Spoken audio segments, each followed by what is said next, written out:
Sa gitna ng mga kontrobersya sa paggamit ng pondo ng gobyerno, ilang proyekto ang nakabinbin sa ilang probinsya dahil kinapos daw sa pondo ang mga lokal na pamahalaan. Sa Batac City, Ilocos Norte, 200 million pesos daw ang kailangan para matapos ang isang cultural center. Nananatili namang walang maayos na barangay hall at kalsada ang isang barangay sa Umingan, Pangasinan. Makibalita tayo kay Bridget Mayor ng GMA Ilocos.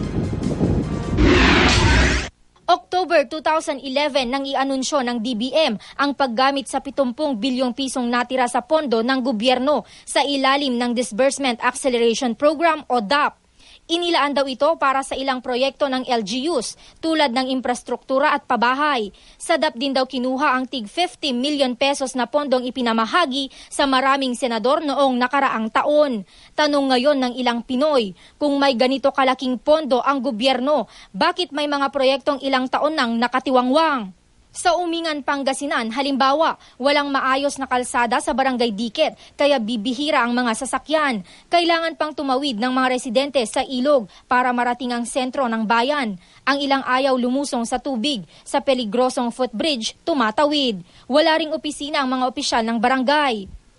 Ang barangay hall daw na sinimulang itayo noong 2010 pa, hindi pa rin tapos hanggang ngayon. Ang ugat daw ng mga problemang ito, kakulangan sa pondo.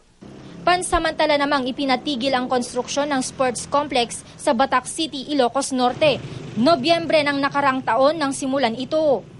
Base sa tarpaulin sa construction site, aabot sa 20 milyong piso ang gagastusin sa Phase 1 ng proyekto. 15 milyong piso naman ang sa Phase 2. Ayon sa district engineer, may 40 milyong piso pang nakalaang pondo para sa proyekto.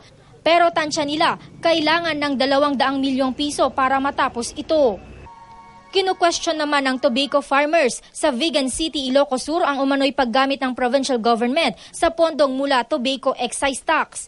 Noong 2012, 300 milyong piso raw ang natanggap ng Ilocos Sur mula rito. Pero hindi naman daw nakikinabang ang mga nagtatanim ng tabako sa pondong dapat sana ay para sa kanila.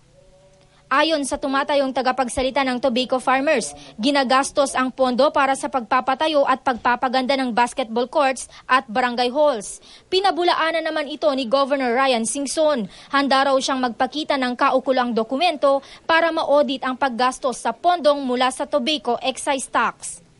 Bridget Mayor, Nagbabalita, Pilipinas.